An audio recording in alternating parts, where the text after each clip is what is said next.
반갑습니다. 먼저 금주죠? 개척 창립 예배 드린 지 4주년 되는 개척교회 목사입니다. 저는 2년 전에 CTS에 계좌 이중직 문제로 인터뷰를 했다가 사실은 이미 몰매를 맞은 적이 있습니다. 특별히 저를 사랑하고 아끼는 분들이 목사는 십자가 아래 떠나면 안 되는데 그렇게 할 수 있냐고 오히려 우려하시고 걱정하시는 분이 많이 있었습니다. 불법이었다고 그때는 그렇게 이야기했던 거죠. 그런데 때가 되면 다시 활성화돼서 그 이야기가 논의되면 그때 다시 이야기할 기회가 오겠지 하고 사실은 개인적으로 많이 기다렸습니다.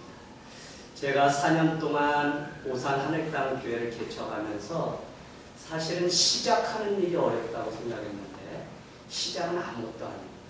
관심 가져주고 함께 힘써주는 분들이 그나마 있습니다. 그러나 2년, 3년, 4년 되면서 개척 후원금과 또 간혹 전화를 주시는 분들이 지금 몇백 명 되죠? 라고 물었을 때 제가 그렇지 않다고 이야기하면 목사님처럼 그렇게 열심히 경영하시는데 왜 안 되나요? 하고 오히려 실망하시는 많은 분들이 있었습니다.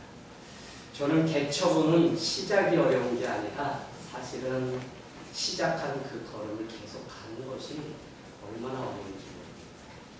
그래서 오늘 이곳에 있는 여러분을 축복하고 싶고 또 함께 이 시대에 쓰임받는 그 하나님의 사람으로 걸어가고 있다는 것이 가슴 뭉클하기까지 합니다. 4년이 되자 교회 주인이 몇 주 전에 저에게 6억에 120평 되는 현재 월세 110만 원 내는 자리를 사라고 그렇게 제안을 했습니다. 그런데 시작할 때부터 교회는 건물이 아니라 사람이라는 마음을 가졌기 때문에 저의 교회 사역지는 운동장이었어요. 그곳에 아이들 만나고 할 수 있었거든요. 그래서 그렇게 건물에 연연하지 않고 왔기 때문에 단호하게 거절할 수 있었습니다. 그런데 3개월 이내에 나가달라는 통보를 받고 금주에 4주년 창립 감사 예배를 드렸습니다. 여러분 개척 교회의 그 현장이 이렇게 씁쓸하고 때로는 어렵습니다. 그런데 저를 울리고 저를 다시 세워주신 분이 누구냐면 제가 개척하면서 누이 셋 다음에 폐암 판정까지 받으면서 기적적으로 폐결핵으로 바뀌는 경험을 통해서 어머니가 마지막으로 가정에서 예수를 믿게 됐습니다. 어머니가 그 소식을 듣고 저에게 전화를 주셨어요. 그러면서 그 새벽 일 나가시기 전에 강원도 안진빵이 고향인데요. 뭐라고 말씀하시냐면 아들아 힘내라. 너 시집살이 하지. 그런데 그 말만 들어도 제 마음에 뭉클한 감동이 있는 겁니다. 어머니가 주의 종이 가는 그 길을 이제 이해해 주십니다. 그런데 그 다음 말씀이 저를 울렸는데 그게 뭐냐면 엄마는 땅에 농사 짓지만 넌 하늘에 농사 짓는 사람이다. 그 이야기를 듣는데 그 아침에 그냥 일어나서 누워서 전화 받다가 벌떡 일어나서 얼마나 한참 울었는지. 여러분 막상 개척을 하고 나니까 사실은 가던 걸음을 계속 가는 일이 얼마나 어려운지 모릅니다. 저는 오늘 이런 시간을 통해서 여러분이 먼저 이 이중직의 주체자이기 때문에 누가 이 문제를 해결해 주지 않습니다. 그래서 우리 스스로가 이 문제로부터 자유함을 얻기 위해서 오늘 목회적, 선교적 관점으로 목회자 이중직을 다시 해석하는 일들을 하길 원합니다. 이 일이 되지 않으면 교단 법이 정해놓은 그거, 세상 사람들이 목회자라고 하는 사람을 보는 그 눈빛이 따가워서 우리 스스로 음지에서 일을 할 수 있겠지만 우리가 떳떳하게 이것을 목회와 선교적인 관점으로 연결하지 못한다는 것입니다. 그래서 오늘 이 시간에 잠깐의 나눔이지만 좀 목회자가 이중직 갖는 이 일이 자유한 일이 좀 되었으면 하는 간절한 바람이 있습니다. 여러분, 소망에 관하여 묻는 자에게 대답할 것을 준비하라고 하는 것이 우리 하늘 땅 교회의 영구 말씀입니다. 어떻게 우리가 세상을 향해서 소망에 관하여 대답해 줄 수 있습니까? 막상 열심을 내고 나가서 사람을 만나고 축구를 차고 또 전도지를 돌려도 어떤 누구도 교회가 이야기하는 소망에 대한 이야기를 들어주려고 하지 않는 시대에 우리가 살아가고 있습니다.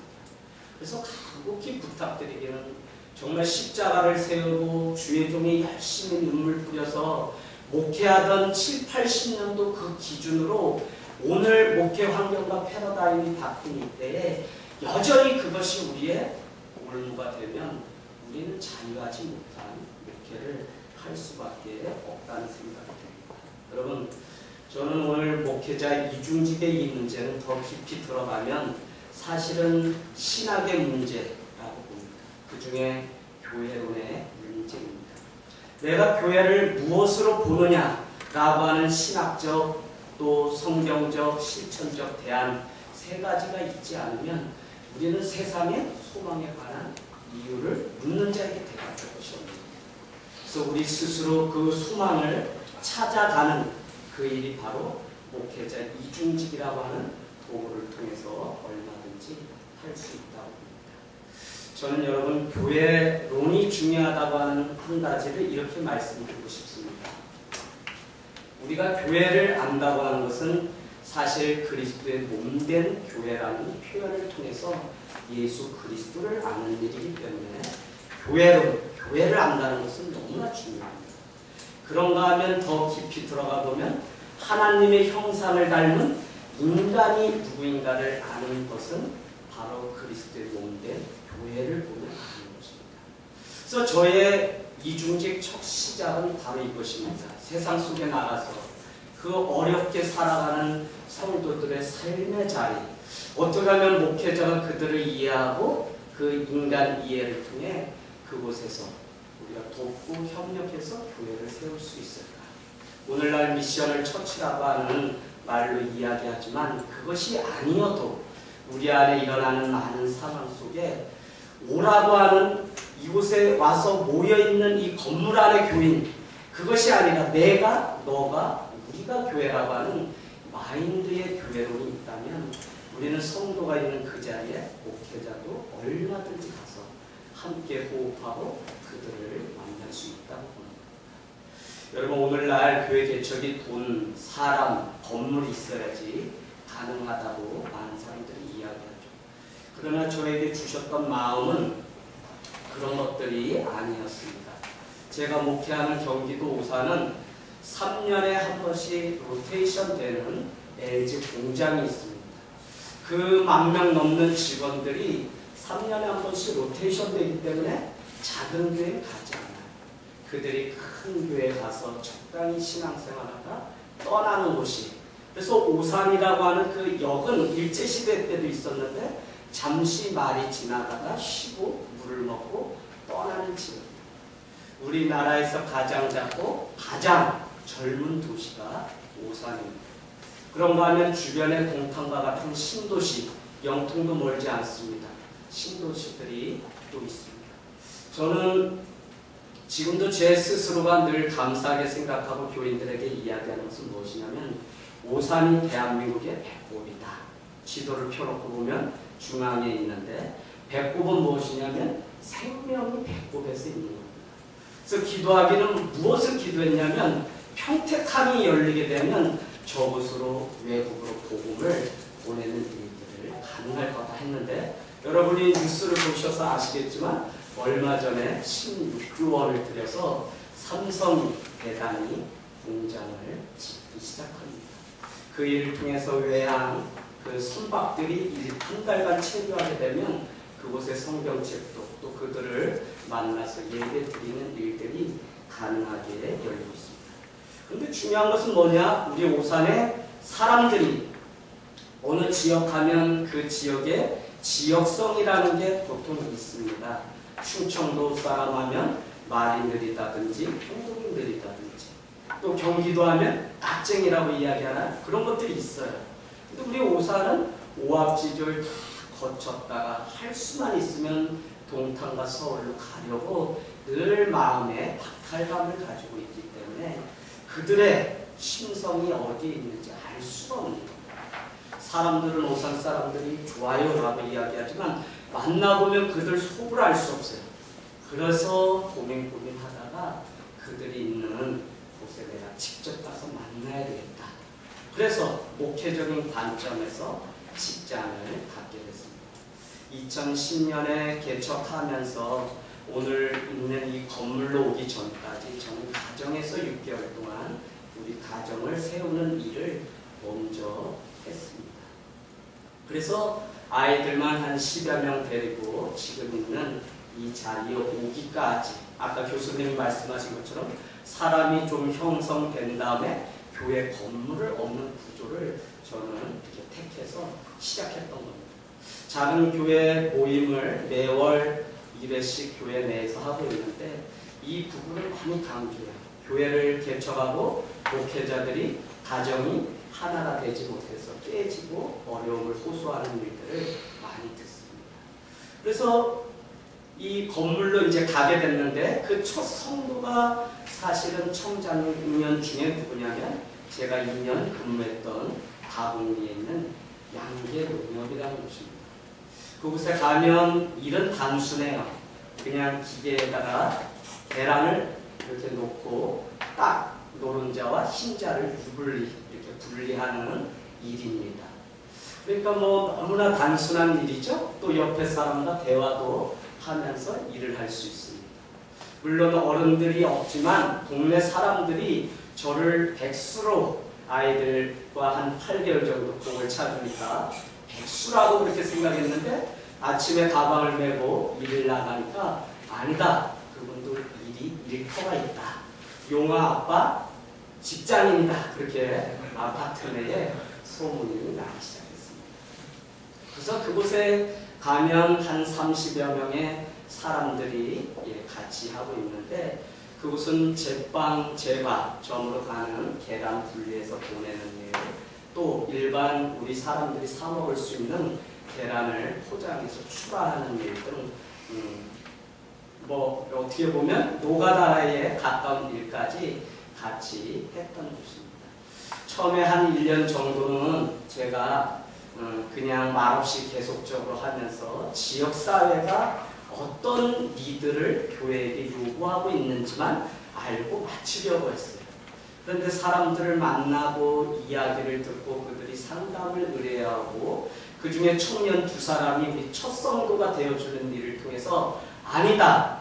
내가 교회에서 날마다 사람 오기를 기다릴 게 아니라 어느 정도까지는 최대한 이 일을 해야 되겠다. 그 마음 가운데 들어서 2년을 할 수 있었습니다. 그러던 중에 청년 때 사역하던 제자들 중에 신대원을 졸업하고 저를 찾아왔습니다. 찾아올 때 조건은 다른 게 아니었습니다. 사례비를 줄 수 없고 우리가 목회적 선교적 관점을 가지고 일을 하자. 우리가 지금 사람이 없는데 사람을 만나러 우리가 찾아 나가는 교회를 하자라고 이야기했더니 전도사님들이 동의를 해서 함께. 그래서 저는 양계농협, 우리 전도사님 한 분은 학교로, 또 한 분은 학원 강사로.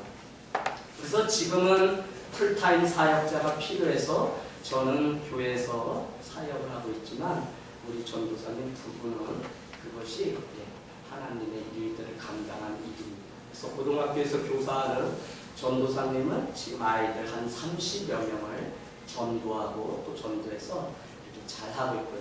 어린이 교회를 담당하고 있던 우리 전도사님이 계셨는데 지금 익산으로 이렇게 보냈습니다. 그래서 아이들이 지금 또 30여 명이 이렇게 있습니다. 현재 100여 명의 사람들이 신앙생활을 같이 하는데 벌써 2개의 20여 명씩 떼어서 분리 개척을 할 정도로 교회가 재정적으로 어느 정도 자립하는 자리에 갈 수 있었습니다. 그런데 그것을 자랑하려고 하는 것이 아니라 목회자의 이중직, 그것 때문에 제가 가지고 있는 저의 정체성이 신학적으로 확립되었기 때문에 제가 누구의 눈치나 어떤 곳에 연연하지 않았다는 겁니다. 그래서 오늘 사람들이 씌워주는 그 멍해 때문에 우리가 괴롭기도 하지만 사실은 목회자인데 내가 신문 돌리고 우유 배달하고 하는 일이 맞을까 하는 그것 때문에 내 스스로 벗어나지 못하는 족쇄가 있는데 저는 그것으로부터 좀 벗어나서 목회적, 선교적 관점을 가지고 더 인간 이해를 향해 직업을 가지고 찾아가면 어떨까 하는 생각을 해보게 됩니다. 여러분, 두 번째, 목회적으로 지역사회로 들어갈 방법은 없을까? 그래서 저는 내가 교회라고 하는 생각을 가지고 교단 법은 어떻게 이야기하든지 이미 오래전에 이야기했던 그것이 정답이 아니라는 사실을 갖고 책을 읽으면서 고민 끝에 내가 가는 곳, 우리 성도들이 머무는 그곳이 교회다. 그래서 교회, 세상 가운데서 6일 살아가는 그곳이 교회가 될 수 있도록 직업을 가지고 찾아가서 좀 더 할 수 있다면 시회를 만드는 일까지 하자라는 생각을 하게 됐습니다. 종로에서 내노라는 교회에서 편안하게 안락하게 목회하면서 늘 마음의 심적인 부담은 무엇이었냐면 어떻게든지 교회 목회가 교회 안에만 있는 것이 아니라 당장 밖을 향해서 나가야 된다는 생각이 늘 있어서 경북 고등학교 신우회 교사 신우회와 학생들을 100여 명 정도를 점심시간이면 선교적 마인드 가지고 한 4년을 섬겼습니다. 그런가 하면 홍익병원에 가서 4년 정도 월요일 설교 전담 목사로 사역했습니다. 그런가 하면 로펌 회사인 로구스라고 하는 강남에 있는 변호사 사무실에 가서 3년 정도 가까이 이렇게 말씀 봉사를 할 수 있었습니다. 계속적으로 제 마음 안에는 어떻게 목회자가 복음적이고 선교적인 삶을 나부터 실천하면서 살 수 있을까? 그런 고민이 있었는데 그 중요한 매개체가 바로 직업을 가지고 가는 일이었습니다. 여러분, 저는 그래서 그 양계 농협에서 일을 하면서 1년이 지나면서 사람들과 가깝게 되고 그래서 결국은 조합장님께 부탁을 드려서 들어갈 때 애당초 목회를 하는 목사인데 저는 제가 교회 안에서만 하려고 하는 목사가 아니라 사람들을 사귀고 오산이 어떤 생김새인지 좀 알려고 이렇게 일을 그래서 그동안 호텔 근무도 목회자의 길 가기 전에 2년 반을 이렇게 전공해서 근무해서 차력 경례만 배우고 호텔 근무를 이제 마친 적이 있는데 그런 이야기를 했더니 조합장님이 기꺼이 기쁜 마음으로 받아주셨어요. 그래서 1년이 되었을 때 그곳에 늘 일하던 젊은 청년들이 몇 달 상관으로 늘 떠났는데 제가 가니까 점심에 제가 운동거리다 해서 족구하고 또 상담이 이루어지고 연애 문제라든지 가정에 특별히 오산 젊은 도시이기 때문에 결손 가정이 너무나 많습니다. 성시화를 하겠다고 해서 이단들을 자칭 예수가 3분이 계시는데 이요한 여러분 아시죠? 또 예수왕권 흰옷 입고 사시는 분들입니다. 전철에서 내리시는데 운동화까지 다 흰옷. 한 번은 저에게 식당에서 만났는데 제가 모른 척하고 물었습니다.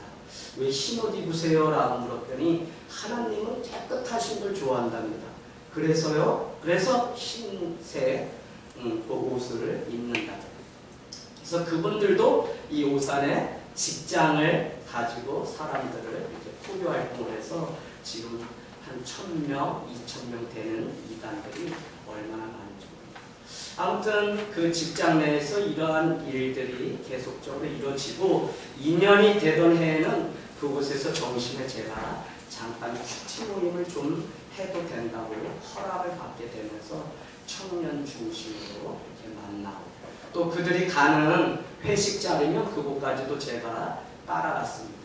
그런데 오후 3시면은 그곳에서 그 목회자니까 이제 오후에 가서 젊은이들이 엄마 아빠 다 일 갔다가 오면 돌아오고 아이들도 학원으로 내몰리는데 그 아이들 오후 돼야지 만날 수 있거든요. 그래서 그 이야기들을 다 조합장님께 말씀드렸더니 저를 알바 개념으로 120에서 150 정도 받는 사람으로 이렇게 해줘서 1년 정도는 신우회도 하고 또 일터 사역과 함께 제 목양을 충분히 신방도 하고 할 수 있었습니다.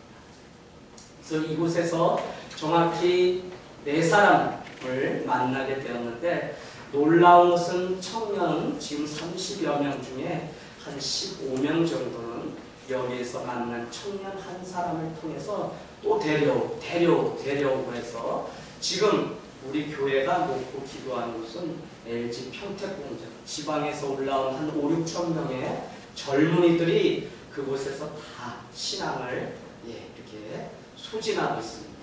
어디로 가야 할지 모르고 또 3교대 근무로 인해서 그들이 지쳐 있습니다. 그래서 교회가 그들을 위해서 어떤 문화사역들, 작은 음악회를 하면서 그들을 불러내는 사역을 지금 계속적으로 하고 있습니다. 여러분, 저는 직장을 가져도 된다고 하는 근거가 바로 여기에 있다고 봐요. 개척하고 서로 다른 사람들이 모여있는 오산이라는 이곳에 갔을 때 제가 2년 동안 대지하는 것이 이것입니다. 사람들 수준이 떨어져. 저 사람들이 내가 무슨 말을 하는지 몰라. 그런데 그렇게 투덜투덜대던 제 마음 가운데 어느 날 하나님이 너가 저 사람들의 눈높이로 가지 않으면 안 된다고 책망하는 겁니다. 그래서 제 모습을 보니까 요나와 같이 불평불만한 채 니네로 가지 않고 외치지 않고 있는 모습을 보게 된 것입니다. 아하, 그렇구나. 내가 가야 되겠다. 내가 가야 되겠다. 그러면서 주님이 주신 마음이 선교사라는 겁니다. 꼭 해외로 나가야만 선교사가 아니라 오늘날 국내 목회 개척 현장이 너무 어렵고 너무 다양하고 생각과 그 모습들이 다르기 때문에 너가 정말 선교사의 심정으로 그 다른 나라에 가서 죽어지지 않으면 그들을 품을 수 없다는 마음을 주세요. 그러고 보니까 해외로 나가는 선교사들이 너나 할 것 없이 하나의 잡을 가지고 나가게 됩니다. 그래서 저도 이를 가지고 선교사의 심정으로 나가서 사람을 만나는 그 일이 가능하겠다라는 데까지 도달하게 되었습니다. 여러분, 저는 오늘 우리가 목회 현장에서 가장 중요한 것이 공동체, 특별히 신앙의 유산을 물려주는 일인데 목회자인 우리 스스로가 성도들에게 살아있는 그들의 삶과 괴리되지 않은 이야기를 들려주었으면 좋겠습니다. 제가 굳이 작은 교회, 분리개척을 하려고 하는 중요한 한 가지가 있다면 대형교회에서 하다 보니까 저는 청년교회의 담임 목사는 될 수 있지만 이 청년들은 저의 제자일 수 있지만 이 회중교회로서의 큰 교회는 잊고 있는 겁니다. 무슨 이야기냐면 어머니가 이곳에서 기도해서 너를 낳았고 너가 아플 때 교회가 함께 기도해주고 했던 공동체와 결부된 신앙의 이야기, 예수 이야기가 자녀들에게까지 내려가야 하는데 이 이야기가 목회자부터 다 끊겨버렸어요. 어머니의 목사님 다르고 청년 아들 목사님이 다르고 그래서 작은 교회가 되지 않으면 이 신앙의 이야기가 회복될 수 없다고 해요. 저는 일터에서 지금도 계속적으로 경험했던 그 이야기, 성도들의 삶을 이해하고 말씀 가운데 정말 성서를 주의하고 해석해낼 때 가장 중요한 것이 그들의 삶의 자리가 어떤지 다시 읽고 다시 읽고 다시 씹는 그 작업들을 하면서 말씀을 전하려고 부진장 애를 쓰고 있습니다. 요즘 재미있는 것은 신도시의 동탄의 교회들이 우죽순으로 생기게 되면서 작은 교회, 큰 교회 많이 생겼죠. 근데 재미있는 것은 동탄에서 5가정 정도가 오는데 이유는 무엇이냐면 교회가 헌금과 전도 설교회에는 3년째 듣지 못했다는 거예요. 그래서 왜 그러냐라고 이야기했더니 억지로 만들어진 교회 생태계 안에서 이제 4년, 5년 지나면서 작은 교회는 다 죽게 되고 지교회로 형성된 큰 교회들만 남았는데 이 교회들이 무분별하게 교회를 건축하면서 200억, 300억의 빚을 가지고 있답니다. 그래서 목사님들이 늘 이야기하는 게 전도하라, 또 헌금하라라는 거랍니다. 그런데 그들이 알게 모르게 이제 정말 우리와 같은 작은 교회, 본질을 추구하면서 가는 그 교회의 가능성이 있다고 믿고 이렇게 찾아오셨어요. 여러분 놀라지 마십시오. 저는 1년을 2번 살기 운동을 하면서 6월에 총회를 한번 하고 7월부터 다시 1년 살자 해서 12월에 또 공동회의 총회를 합니다. 6월 3년 6개월 동안 교회로부터 페이를 받지 못했습니다. 그러면서도 지금까지 어렵게 살았어요. 그런데 지난번 총회를 하면서 한 성도분이 자유발언 시간 때 손을 들고 나와서 이렇게 이야기합니다. 공동체의 중심에 목사님이 늘 계신데 목사님들 희생만 하고 우리 때문에 살아간다면 우리는 영치 없는 교인입니다. 그런데 제 마음에 이렇게 뭔가 보상을 받은 것 같은 마음에 감동이 있어요. 그런데 한 분이 나와서 또 이야기를 하는데 그게 뭐냐면 자기도 그런 마음이 계속 부담으로 있었는데 목사님 스스로 자기의 자리를 챙기지 않아서 이야기를 언제 누군가 꺼내면 해야지 라고 생각했다는 겁니다. 그래서 한 분이 이야기하자 그분이 나와서 이렇게 울면서 이야기합니다.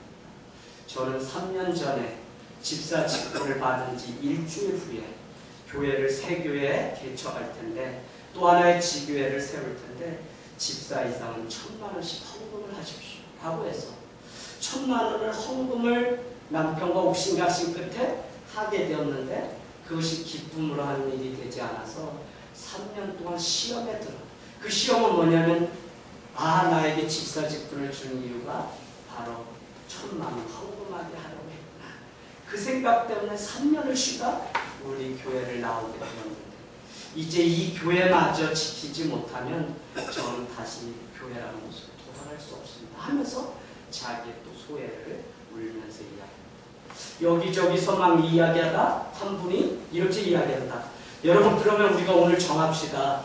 목사님은 장남으로 알고 있는데 적어도 부모님을 잘 섬기라고 강단에서 힘있게 말씀하려면 부모님께 잘해야 되지 않습니까? 양가, 시댁, 우리 부모님, 친가 쪽과 또 장모님 쪽에 적어도 10만 원씩 용돈을 드릴 수 있도록 사례비에 20만 원을 더 얹어서 드립시다. 그 이야기를 듣는데 역시 목사보다 성도가 귀신이구나. 더 훌륭하구나. 어떻게 저런 생각을 할 수 있지? 근데 제가 여러분 사람들 그러면 어떻게 이 재정을 이제 마련할까? 저희도 7곳 70만 원이 처음부터 선교비로 나갑니다. 그러면서도 제 사례비를 한 번도 이야기하지 않았는데 사람들이 선교비부터 줄이자 이렇게 이야기가 됩니다. 그런데 제가 기도합시다 라고 이야기하면서 여러분 은혜만 받으면 이 모든 일이 다 해결될 것 같습니다. 그러고서 기도하는데 제가 그냥 울음이 나서 근데 그 울 때 어떤 장면이 제 안에 떠올랐냐면 그 새벽 일찍 가서 노론자, 신자, 분리하던 일터사역이 막 떠오르면서 그게 괜히 고생이었다고 생각되었는지 그 일을 통해서 사랑을 얻었음에도 불구하고 이렇게 필름처럼 지나갔습니다. 여러분 힘내십시오. 하여튼 하나님께서 남겨놓은 이 작은 교회를 통해서 여전히 세상의 소망이 어디 있냐고 물을 때 대답할 것을 대답할 교회는 작은 교회밖에 없습니다. 레슬리 뉴비긴이 불확실한 시대에 분명한 복음, 말씀이 있다면 교회가 된다고 우리에게 조언을 합니다. 여러분이 정말 삶의 말씀이 되고 여러분이 만나는 사람들과 또 삶 속에서 말씀이 나누지만 여전히 소망이 교회에 있다고 믿습니다. 들어주셔서 감사합니다.